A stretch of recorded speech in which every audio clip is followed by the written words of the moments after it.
एका जंगलात एक तलाव होतं ज्यामध्ये बरेच मासे आणि खेकडे राहत होते आणि जवळच राहत होता एक दुष्ट बगळा जो त्यांना खाऊन टाकायचा। हळूहळू मासे आणि खेकड्यांची संख्या कमी होत चालली होती, पण आजचं वातावरण जरा वेगळंच होतं। काय झालं बगळ्या, आज इतका उदास का आहेस? आज नाही खाणार आम्हाला? हो हो बोल ना बगळ्या, काय झालं? मी ऐकलंय की हे जंगल संपवण्यात येणार आहे, मग हा तलावही राहणार नाही आणि ही झाडं सुद्धा, आणि तुम्ही सर्व पण मारले जाणार। माझं काय, मी तर ओढून दुसऱ्या जंगलात निघून जाईन, पण मला तुम्हा सर्वांसाठी खूपच वाईट वाटतंय। बगळ्याचं बोलणं ऐकून सगळेच खूपच चिंतेत बुडाले आणि विचार करू लागले की आपण इथून बाहेर कसं जायचं। मग त्यांच्यातल्या एका मासळीने बगळ्याला सांगितलं, काय रे बगळ्या, तू आम्हाला सुद्धा तुझ्या बरोबर नेऊ शकतोस का? तुझ्यासाठी तर चांगलंच होईल ना की तू आम्हाला तिथे नेऊन खाऊ शकशील।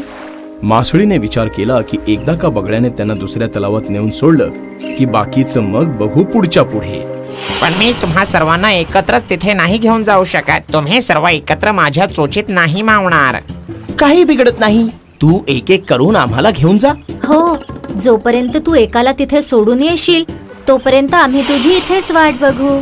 ठीक आहे, हेच बरोबर होईल। एकाला तर मी माझ्या चोचीत पकडून आरामात नेऊ शकतो। बगळा खुश झाला की हे सगळे मासे जे त्याच्यापासून दूर पळत होते आणि त्याला पकडता न आल्यामुळे त्याची मस्करी करायचे, आज ते स्वतःच त्याच्या बरोबर यायला तयार आहेत। आता येणारच ना माझ्या चोचीत तुम्ही? रोज जेव्हा मला भूक लागत होती तेव्हा किती तडफवत होतात मला, आता माझी मदत मागत आहात? महामूर्ख मासे। तर बगळा त्यांना दुसऱ्या तलावात सोडण्यासाठी तयार झाला। त्याने पहिल्या मासळीला त्याच्या चोचीत पकडलं आणि तिला घेऊन गेला। थोडं दूर गेल्यावर तो एका खडकाजवळ बसला। बगळ्या, इथे तर मला कुठलाच तलाव दिसत नाहीये, हे तर कुठलं वाळवंट वाटतंय। अगदी खरं बोललीस, इथे कुठलाच तलाव नाहीये। खूपच हसायचीस ना तू मला, आता कधीच नाही हसू शकणार। बगळा त्या मासळीला खाऊन टाकतो आणि मग उडून तलावावर पोहोचतो दुसऱ्या मासळीला आणायला। तिला पण उचलून तो त्या खडकावर घेऊन जातो। आम्ही तुझ्यावर विश्वास ठेवला होता, तू खूपच वाईट आहेस, तू आम्हाला धोका दिला आहेस बगळ्या। बगळा दुसऱ्या मासळीला पण खाऊन टाकतो। असं करून दुसऱ्या तलावावर सोडण्याच्या नावाखाली तो एक एक करून सगळ्या माशांना खाऊन टाकतो आणि आता पाळी येते खेकड्याची। तो खेकड्याला उचलून जात असतो, पण वाटेत खेकड्याला माशांची हाडं दिसतात। त्याला तेव्हा संशय येतो आणि तो त्याला विचारतो, बगळ्या, आपण कुठे जात आहोत? मला तर इथे कुठलाच तलाव दिसत नाही, हे तर वाळूचं मैदान आहे। हो, तू तर खरंच खूप हुशार आहेस रे खेकड्या, पण आता या हुशारीचा मुळेच फायदा नाही। या सगळ्याचा तू आधी विचार करायला हवा होतास। आता तर त्या माशांप्रमाणे मी तुला पण खाऊन टाकणार आहे, खूपच मज्जा येईल मला। पण खेकडा सुद्धा काही कमी नव्हता। बगळ्याच्या या वागण्याचा त्याला खूपच राग आला आणि त्याने बगळ्याच्या मानेचा कचकचून चावा घेतला आणि मान आवळली। दुष्ट बगळ्या, तू धोक्याने माझ्या सगळ्या मासळी मित्रमैत्रिणींना मारून टाकलास, मी तुला नाही सोडणार। आजच्या नंतर तू कुठल्याच मासळीला खाऊ शकणार नाही। खेकड्याने त्याची मान पकडून ठेवली होती। बगळा उडू नाही शकला आणि लटपटत खाली कोसळला आणि बगळ्याच्या बरोबरच खेकडा पण मेला। अशा तऱ्हेने बगळ्याला मारण्यासाठी खेकड्याने स्वतःचा जीव गमावला, जेणेकरून बगळ्याने आणखी माशांना खाऊ नये। यासाठीच तर म्हणतात की आपण प्रत्येक काम विचार करूनच केलं पाहिजे आणि कुणावरही उगीच विश्वास ठेवू नये। वसईच्या एका छोट्या झोपडीमध्ये पिंटू आणि त्याची आई मीना राहत असत। पिंटूच्या बाबांना देवाघरी जाऊन बरीच वर्ष लोटली होती। मीना दुसऱ्यांच्या घरची भांडी घासून आपला संसार चालवत असे। पिंटू आणि मीना दोघंही गरिबीचं आयुष्य जगत होते। बाळा पिंटू, माझी इच्छा आहे की उद्यापासून तू शाळेत जावस आणि शिकावस। पण आई, आपल्या घरची परिस्थिती तर इतकी वाईट आहे, तू माझ्या शिक्षणाचा खर्च कसा करू शकशील? ते मी बघेन बाळा. तू फक्त तुझ्या शिक्षणावर लक्ष ठेव. तसंही तू दिवसभर इकडे तिकडे दंगामस्तीच करत फिरत असतोस. कमीत कमी जर तू शाळेत गेलास तर भविष्यामध्ये तुझं आयुष्य आनंदमय होईल. ठीक आहे आई, पण मी सुद्धा काहीतरी काम शोधून तुझी मदत करेन. हो हो ठीक आहे. आणि दुसऱ्या दिवशी मीना आपल्या मुलाला शाळेत सोडण्यासाठी आली. मीना खूप आनंदित होती आणि आपल्या मुलाला शाळेमध्ये जाताना बघून तिचे अश्रू थांबत नव्हते. आता मीनाने अजून 2 घरी कामं करणं चालू केलं. पिंटू शाळेतून घरी येऊन आपली आई मीनाची वाट बघत बसला होता. आईला आतापर्यंत तर यायला हवं होतं. कुठे राहिली आई? पिंटू बराच वेळ वाट बघत राहिला आणि मग मीना परत आली. कुठे गेली होतीस तू आई? कुठेच नाही, मी आणखी 2 घरी कामं करत होती. आणखीन 2? हो, तुझ्या शिक्षणासाठी. आई, मला सांग, तुझ्या शाळेचा पहिला दिवस कसा होता? खूपच छान होता आई. माझ्या शाळेमध्ये खूप मुलं आहेत. मी खूप नवीन मित्र बनवले आणि आमचे मास्तरजी सुद्धा चांगले आहेत. चांगलं आहे, चांगलं आहे. तू छान अभ्यास करून मोठा ऑफिसर बन हं. आणि आई, मी स्वतःसाठी एक कामही शोधलंय. उद्यापासून मी रोज पेपर टाकायला जाणार आहे, ज्यामुळे तुझी थोडीशी मदत होईल. माझं बाळ ते. आणि दुसऱ्या दिवसापासून पिंटू रोज लोकांच्या घरी पेपर टाकू लागला. त्या बदल्यात व्यापारी त्याला थोडे पैसे देत असे आणि मग घरी येऊन तो शाळेसाठी तयारी करत असे. आणि मग मीना त्याला शाळेत सोडून आपल्या कामासाठी जात असे. बरेच दिवस हे असंच होत राहिलं. एक दिवस पिंटू पेपर टाकतच होता. जेव्हा तो व्यापारीकडे परत आला तेव्हा त्याच्याकडे एक पेपर वाचला होता. साहेब, आज एक पेपर जास्त आला होता. ठीक आहे, हा पेपर तूच ठेव. पिंटू पेपर घरी घेऊन आला आणि तो त्यामध्ये छापलेलं कोडं सोडवू लागला. मग तो शाळेमध्ये जाताना एका न्यूजपेपरच्या ऑफिसमध्ये थांबला आणि त्याने ते कोडं सोडवलेला पेपर त्यांना दिला. आणि मग नेहमीप्रमाणे ते शाळेमध्ये गेले आणि मीना आपल्या कामासाठी निघून गेली. आता मीना एका घरानंतर दुसरं आणि दुसऱ्यानंतर तिसऱ्या घरामध्ये काम करत होती आणि पिंटू शाळेनंतर अभ्यास करत होता. मग आपल्या घराची साफसफाई करून आपल्या आईच्या येण्याची वाट बघत असे. 15 दिवसांनंतर जेव्हा पिंटू आपल्या शाळेत होता तेव्हा पिंटूच्या मास्तरांबरोबर एक ऑफिसरही आले. हाच आहे पिंटू. तर तो तूच आहे ज्याने ते कोडं सोडवलं होतं. हो सर.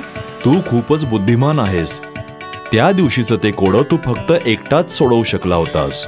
म्हणून आमच्या कंपनीने हा निर्णय घेतला आहे की ती तुझ्यासारख्या बुद्धिमान मुलाचा सगळा खर्च उचलेल. हे ऐकून पिंटू खूप खुश झाला. शाळेनंतर तो घरी आला आणि आज तो आपल्या आईची आतुरतेने वाट पाहत होता. आणि आज जशी मीना घरी आली, पिंटूने तिला कडकडून मिठी मारली. आई, आई, आई.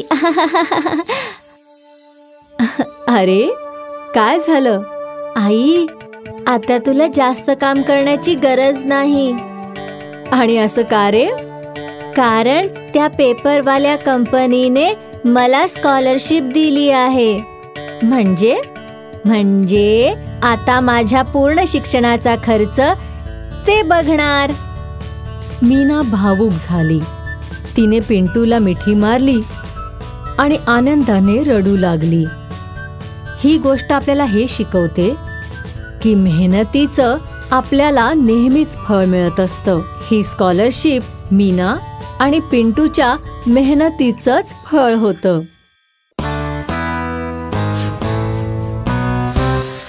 भाज्या घ्या, ताज्या ताज्या भाज्या घ्या, लाल तांबाटी घ्या, हिरव्या हिरव्या ताज्या भाज्या घ्या. मीरा गावागावात फिरून भाज्या विकायची. रोज गावात फिरत असताना तिची नजर एका भाज्यांच्या बगीच्यावर पडायची. किती वर्ष निघून गेली, मी हा भाज्यांचा बगीचा नुसता बघतेच आहे. मीराचं स्वप्न होतं की तिला तो भाज्यांचा बगीचा विकत घ्यायचा होता आणि तिथे स्वतःच भाज्या उगवायच्या होत्या. पण मीराची परिस्थिती तिची साथ देत नव्हती. मीराचा एक छोटा मुलगा होता ज्याच्या पालन पोषणाची सगळी जबाबदारी मीरावरच होती. कारण मीराच्या नवऱ्याचा काही वर्षांपूर्वीच देहांत झाला होता. एक दिवस काय झालं, भाज्या घ्या, ताज्या ताज्या हिरव्या भाज्या घ्या, लाल तांबाटी हिरव्या हिरव्या ताज्या भाज्या घ्या. तेव्हा समोरून विमला तूप विकणारी आली. अगं ए मीरा, कशी आहेस ग? अगदी बरी आहे. तू बोल, तू कशी आहेस? माझं चांगलं चालू आहे. तू ऐकलंस का, तो भाज्यांच्या बगीच्याचा मालक आहे ना, तो त्याचा बगीचा विकतोय. माझ्याकडे जर एवढे पैसे खरंच असते ना, तर मी आजच तो बगीचा विकत घेतला असता. मीराला तो भाज्यांचा बगीचा इतका आवडायचा की ती सरळ त्या बगीच्याच्या मालकाकडे गेली. शेठजी, मी असं ऐकलंय की तुम्ही हा बगीचा विकताय म्हणून. हो, मी आता म्हातारा झालोय, त्यामुळे या बागेची निगा राखणं मला शक्य नाही. म्हणूनच मी ही विकतोय. काय तुला ही विकत घ्यायचीये? हो, घ्यायचा तर आहे, पण माहित नाही मी की हा विकत घेऊ शकते की नाही. तुम्हाला हा बगीचा किती मध्ये विकायचाय? मला याची 500 नाणी तरी हवी आहेत. अरे बापरे, माझ्याकडे तर फक्त 200 नाणीच आहेत. 200 नाणी तर खूपच कमी आहेत. मी 400 नाण्यांच्या खाली अजिबात विकणार नाही. शेठजी, जर मी तुम्हाला या क्षणी 200 नाणी दिली आणि पुढच्या 4 महिन्यांमध्ये दर महिन्याला 50-50 नाणी दिली, तर काय तुम्ही मला हा बगीचा विकत द्याल? शेठजीने विचार केला. ठीक आहे, पुढच्या 4 महिन्यांपर्यंत तू मला 50-50 नाणी दर महिन्याला देशील. मीरा खूप खुश होती की लवकरच तिला तिच्या स्वप्नातला बगीचा मिळणार आहे. मग काय आता, मीरा अजून जास्त मेहनत करायला लागली. ती रोज जास्त भाज्या विकत घेऊ लागली आणि विकू लागली, ज्यामुळे तिला जास्त पैसे मिळू लागले. रोज मीरा एक एक पैसा जोडू लागली आणि आता संध्याकाळच्या वेळी मीरा गावात फिरून फिरून फरसाण सुद्धा विकू लागली. एका महिन्यानंतर मीराने शेठजींना 50 नाणी देऊन टाकली. मीरा खूप खुश होती. मीराने आपली मेहनत तशीच सुरू ठेवली. ती सकाळी भाज्या विकायची आणि संध्याकाळच्या वेळी फरसाण. पाहता पाहता मीराने 4 महिन्यांमध्ये शेठजींना सगळे पैसे देऊन टाकले. खूप छान मीरा, आता ही बाग तुझ्या मालकीची झाली. या बागेची नीट काळजी घे. मीराने स्वतःचा बगीचा विकत घेण्याचं स्वप्न पूर्ण केलं. आता मीरा स्वतःच्या बागेमध्ये भाज्यांची लागवड करू लागली आणि दुसरे भाजीवाले तिच्याकडून भाज्या विकत घेऊ लागले होते. मीराच्या परिश्रमाने तिचं आयुष्य सुधरवलं.